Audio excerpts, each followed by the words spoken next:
The past few months, a lot of people consider the Invincible universe the worst universe to live, and they are not that wrong. But I think a lot of people who choose Gotham City over the Invincible universe forgot or never read the DC or Marvel universes, and always skip how actually the DC and Marvel universe are the most unliving and unstable universes from all the other superheroes multiverse out there. Let's break down, and let me show you why the DC universe and Marvel universe are way worse than the Invincible universe, at the point that makes the Invincible universe walkable unlike DC and Marvel. Let's do this quick.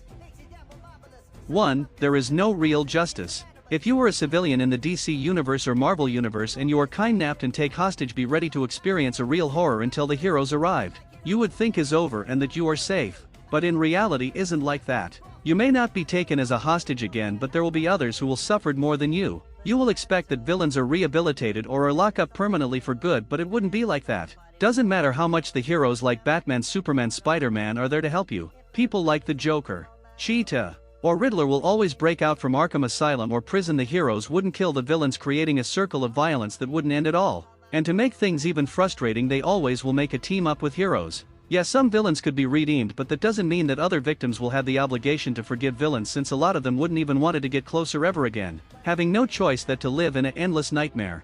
2. Time travel and endless paradox. If there is something that we know well about the DC universe and Marvel universe, is that both really are constantly into situations that involve time travels and paradox. Imagine living in one of those paradox and knowing that your timeline is wrong and that it has to be erased to save the world with you in it. Days of the Future Past and Flashpoint are well known for their apocalypses and war between mutants and Sentinels. But the more harder one is Flashpoint, where Atlantis and Amazonians are at war and the end of their timeline is more brutal with a nuclear explosion, while the rest of the timeline is erased by the Flash. Living in both timelines either way will end up with you and your loved ones being erased at the moment it ends. It would hurt knowing that you would got to get erased so that another timeline can live. But the DC universe Earth Zero is still have alternate timelines where things are way worse, and other timelines from the future are still getting erased or reshaped, not only because the speedsters but for status quo. And it seems like it wouldn't end there for the DC universe.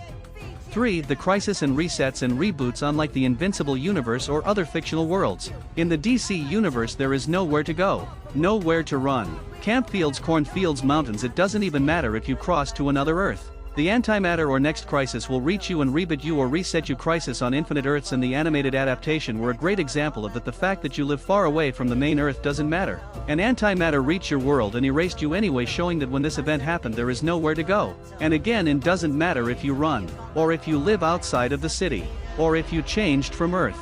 You will eventually get erased and your life will be different when you get reborn back to life.